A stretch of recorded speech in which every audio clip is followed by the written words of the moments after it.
Brought to you by Higher and Sharda University.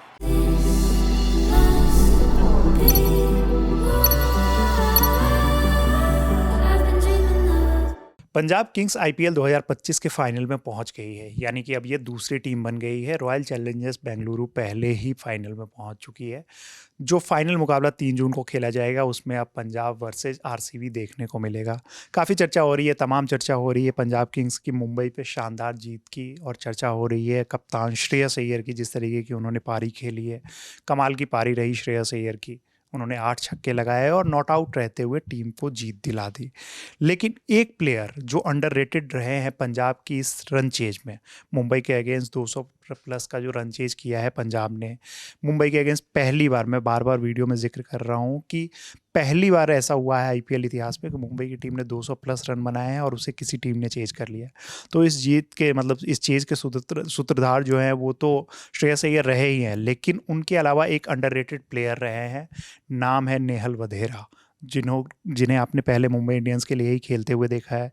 इस season वो पंजाब में आया है और वधेरा ने आज जिस तरीके की पारी खेली है, छोटी पारी थी लेकिन जिस तरीके की पारी खेली है वो कमाल की रही है। और वो जो चीज़ है ना कहीं पंजाब का जो रन चेज रहा है उसमें वधेरा का बहुत बड़ा योगदान है। Where the software engineer meets the cool UI UX designer, the world comes together at Sharda University. बिल्कुल, क्योंकि देखिए अगर आप जो पार्टनरशिप की ज़रूरत थी, 72 रन पे 3 विकेट पंजाब खो चुका था। हाँ, और जो विकेट तीसरा था वो जोश इंग्लिश का था, जो बहुत अच्छा खेल रहे थे, फ्लो में थे, आकर के आज वो बहुत अच्छे टच में दिख रहे थे। तो उस समय टीम बैकफुट पे चली जाती है अगर वधेरा का विकेट चला जाता। एक मौका दिया था उन्होंने, लेकिन वो हाफ हार्टेड मौका था, क्योंकि बोल्ट को हम अक्सर देखते हैं कितनी मतलब वो उनसे अब अगर कोई कैच छूट रहा है तो वो जरूर बहुत आसान कैच था। वो बोल्ट के लेवल पे तो वो बहुत ही मतलब लट्टू कैच उन्होंने टपका दिया। देखिए उनके लेवल पे उसके लेकर के एक चीज ये भी है ना कि वो शायद अगर खड़े होकर के ज्यादा ही इजी कैच था। उन्होंने उस चीज को बहुत लाइटली मुश्किल बना लिया मुश्किल। वो ऐसे पोजीशन पे चले गए जहां पे वो उनकी बॉडी बहुत ज्यादा, क्योंकि बाउंड्री लाइन पे हमने देखा है कि बोल्ट, सैंडनर, ये सब मतलब बेस्ट फील्डर में होते हैं। आप बॉलर में अगर देखा जाओगे ना, और बॉलर में आप देखोगे तो बॉलर में आपको ट्रेंट बोल्ट जो है वो बेस्ट फील्डर में नजर आते हैं, उसमें कोई आर्ग्यूमेंट नहीं। बिल्कुल, क्योंकि देखिए जितने भी न्यूजीलैंड के प्लेयर्स होते हैं उनमें एक चीज सबसे अच्छी चीज क्या होती है कि वो फील्डर्स बहुत अच्छे होते हैं, एथलीट्स बहुत जबरदस्त। हाँ, वो सारे एथलीट्स बहुत जबरदस्त हैं। तो उस तरीके से जो विकेट गिर गए थे आपने बताया, तो यहाँ पे पूरा जो माहौल था उसके बाद से वधेरा ने पूरी तरीके से डोमिनेट किया मैच में। और उस टाइम तक अय्यर पीछे थे, अय्यर उस टाइम तक चार्ज नहीं ले रहे थे, वधेरा ही चार्ज कर रहे हैं। हाँ, क्योंकि वो दोनों में से डिसाइड कर लिया होगा कि इस तरह से, क्योंकि मुझे लगता है अय्यर ने तो लास्ट में जब वधेरा आउट हो गए उसके बाद ही चार्ज करना स्टार्ट किया है, नहीं तो उस समय तक तो पूरी जिम्मेदारी दे रखी थी वधेरा पे। और वधेरा बहुत अच्छी बैटिंग कर रहे थे और वो अच्छे शॉट्स लगा रहे थे। जो चौके आज छक्के जो उन्होंने मारे हैं वो बहुत सही क्लीन हिट थे और बहुत सही समय पे मारे। जैसे अगर लगता था जैसे रन रेट थोड़ा ऊपर जा रहा है, वधेरा एक शॉट लगा देते थे। तो ये जो चीज थी ना, वो चेज में उनको कंटिन्यू बना कर रखने में ये काम आज वधेरा ने किया। जैसे आपने बोला नहीं कि वो उसमें अनसंग हीरो टाइप से हैं कि इसमें सबको अगर किसी को याद किया जाएगा तो वो हो गए श्रेयस अय्यर, कि श्रेयस अय्यर ने जिता दिया मैच। लेकिन श्रेयस अय्यर को वो कॉन्फिडेंस तब मिला जब वधेरा उस तरह से बिल्डअप दे रहे थे। दोनों के बीच में 84 रनों की पार्टनरशिप हुई, और 84 रनों की पार्टनरशिप चौथे विकेट के लिए जो हुए वो ऑलमोस्ट 8 ओवर में इन लोगों ने 84 रनों की पार्टनरशिप की। और जो बात सुकांत कह रहे थे कि वो एक होता है ना कि जब आप बड़े स्कोर को चेज कर रहे होते हो तो वहाँ आपको ये भी देखना होता है कि आप विकेट बचाने के चक्कर में रन रेट का प्रेशर ना आने दो अपने ऊपर, रिक्वायर रेट बहुत ज़्यादा ना हो जाए। और यही काम वधेरा ने किया है। ज़रूरत के अकॉर्डिंग चौके छक्के लगाए, 29 बॉल पे 48 रन बनाए, 4 चौके 2 छक्के लगाए, और जब टीम पे प्रेशर आ रहा था वो चौके या छक्के लगा दे रहे थे।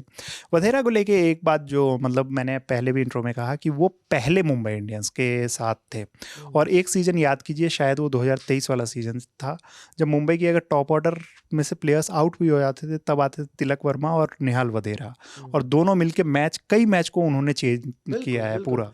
जिस सीजन तिलक वर्मा थोड़े से डाउन चल रहे थे ना, उस सीजन उस पूरी जिम्मेदारी को उठाया था नेहाल वधेरा ने।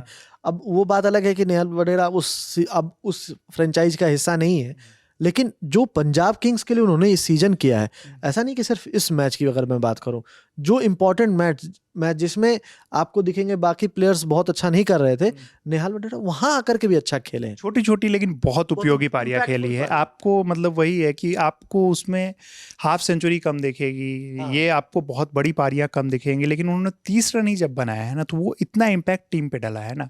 और पूरी पंजाब की टीम यही करती आई है कि हर प्लेयर ने छोटा छोटा कॉन्ट्रीब्यूशन दिया है और आज टीम एज ए टीम खेली है और आज वो फाइनल्स में है। नेहाल वधेरा के बारे में बता दो तो 15 मैच इस सीजन उन्होंने खेला है, 354 रन बनाए हैं, 32 से ज़्यादा का औसत है और 150 से ज़्यादा का स्ट्राइक रेट है।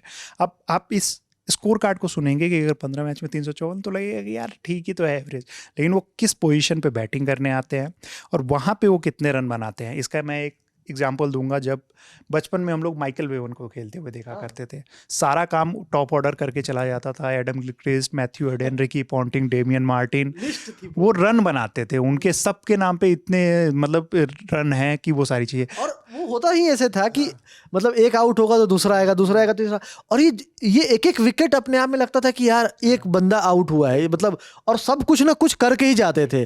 उसके बाद एंड्रू साइमंड्स, तो माइकल वेबन ऐसी पोजीशन पे आते थे जब लगता था कि यार इनके पास बहुत मौका नहीं होता है, लेकिन उसके बावजूद आकर के बहुत इम्पैक्ट। 40 रन बनाते थे, 30 रन बनाते थे, 35 रन बनाते थे, उनका वही दिखता था। वो बहुत ज़्यादा ये भी नहीं था कि वो 50 वो, लेकिन उनको गेम कैसे चलाना था और वो गेम को जिताना कैसे था वो सबसे बेहतर बहुत अच्छे तरीके से वो जानते थे। तो यही चीज़ है कि सिर्फ यहाँ पे फिनिशर की बात नहीं है, नेहाल वधेरा ने बेहतरीन बैटिंग की है। और एक और चीज़ कि नेहाल वधेरा ने बताया जब पोस्ट मैच कॉन्फ्रेंस था उसमें उन्होंने बताया कि भाई मैं मतलब मुंबई के लिए मतलब खेला हूँ और इन बॉलर्स को मैंने फेस किया है, तो मुझे पता है कि उनको कैसे खेलना है। तो ये कितना इंपॉर्टेंट हो जाता है किसी भी प्लेयर के लिए जो वो खेल चुके होते हैं। और मुंबई ने जो उनको रिटेन नहीं करने का फैसला किया, क्या वो भी एक गुस्सा होता है कि भाई मैं आपको करके दिखाता हूँ कि कैसे ये होता है। देखिए उसमें कई चीज़ें मायने रखती है, वो रिटेन होना नहीं होना वो तो बहुत चीज़ें हैं, क्योंकि उसमें ऑलरेडी 6 प्लेयर रिटेन किए थे मुंबई ने, और सारे वैसे प्लेयर्स थे जो मतलब उनके ऊपर नहीं गई, उनके ऊपर इन्वेस्टमेंट नहीं हुई। हाँ, क्योंकि नमन धीर पे उन्होंने थोड़ा सा ज़्यादा फोकस किया, उनको चूज़ करना था नेहाल वडेरा और नमन धीर में, उन्होंने नमन धीर को चूज़ किया। लेकिन जो पोजीशन जिसमें इनको फिट होना था वो था आशुतोष शर्मा का, जो पिछले सीजन अगर आप देखोगे तो पंजाब ने जो कुछ भी किया था वो शशांक सिंह और आशुतोष के दम पे किया। आशुतोष फिर दिल्ली चले गए, वो दिल्ली चले गए थे। तो वो आकर के, क्योंकि अगर आप देखो फैंस जानते हैं उस टीम के फ्रेंचाइज के साथ, तो उनके पास एक मेमोरी होती है कि यार यहाँ पे एक प्लेयर खेलता था, तो उसको मतलब वो चाहते हैं कि उस तरह का इम्पैक्ट वो भी डालें, और नेहाल ने इस सीजन वो इम्पैक्ट डाला है। तो अगर नेहाल वधेरा के उस स्टैट्स को जैसे आपने बताया कि 354 रन इस सीजन उन्होंने बनाया है, तो आप ये देखो कि नेहाल वधेरा मुंबई से जिस समय आए थे, तो एक ये चीज़ होती है कि जब आप किसी फ्रेंचाइज से खेलते हो आपको सारे बॉलर्स पता होते हैं, और मुंबई ने लगभग अपना कोर रिटेन किया था। तो जब आपकी कोर रिटेन्ड है तो मतलब वही नेट्स में अगर आप उस बॉलर को खेल चुके हो, कहीं ना कहीं एक कॉन्फिडेंस आता है। आप अगर बुमराह को भी नेट्स में खेल चुके हो तो वो एक कॉन्फिडेंस रहता है, क्योंकि आपको पता होता है कि हाँ इनकी बॉल कहाँ गिर सकती है, ये हमें कहाँ टारगेट कर सकते और हैं, उनके पास और क्या क्या ऑप्शन है। बिल्कुल। तो वो सारी चीज़ें इन्हें पता चली और उन्होंने इस तरीके से, और एक और दाद देनी होगी कि पंजाब किंग्स के मैनेजमेंट की, क्योंकि उन्होंने इनके ऊपर पूरा भरोसा जताया। जिस रोल के लिए लेके आए ना, पंजाब किंग्स ने सबसे अच्छी चीज़ की है कि वो हर प्लेयर को जिस जिस रोल पे वो फिट होते हैं उसी रोल के लिए लेके आए हैं, और नेहाल वधेरा को जिस रोल पे ये फिट होते हैं उस रोल पे उनको लेके आए, और देखिए कि क्या कमाल की पारी खेल रहे हैं। छोटी है लेकिन श्रेयस बेहतरीन। अय्यर के बारे में बताइए इसमें अपने बयान में, जब बाद में वो बात कर रहे थे कि श्रेयस अय्यर ने उनको मैच के दौरान कहा था कि तुमको कुछ नहीं सोचना है कि कौन बॉलर है, क्या है, कैसा क्या बॉल आएगी या कुछ, तुमको बस बॉल देखना है और उसकी मेरिट के हिसाब से डिसाइड करना है कि तुम्हें कहाँ शॉट लगाना है। और आज के मैच में मैं वही कर रहा था, उन्होंने ये बोला कि आज के मैच में मैं वही कर रहा था, मैं बस बॉल देख रहा था, जो बॉल मुझे लग रहा था कि मैं इसको टाइम कर सकता हूँ मैं उस पर शॉट लगा रहा था, और वो बॉल अच्छी से टाइम भी हो रही। वही हो रहा था। तो इस तरीके से नेहाल वधेरा की ये पारी काफ़ी ज़बरदस्त रही। जो बात हम लोग लगातार कह रहे हैं कि श्रेयस अय्यर के बारे में जो उन्होंने की है वो काबिल तारीफ़ है, और उनकी तारीफ़ होनी भी चाहिए। लेकिन जो अनसंग हीरो होते हैं ना, उनकी भी तारीफ़ होनी चाहिए, और आज के अनसंग हीरो जो हैं वो कहीं ना कहीं नेहाल वधेरा हैं, और उन्होंने पंजाब की जीत में बहुत बड़ी भूमिका निभाई है। उनकी इस पारी को लेकर आपका क्या सोचना है हमें कमेंट बॉक्स में ज़रूर बताइएगा। मेरे साथ ये सुकांत, वीडियो को शूट किया है आलोक ने, मेरा नाम है रविराज। देखते रहिए ललन टॉप स्पोर्ट्स। धन्यवाद।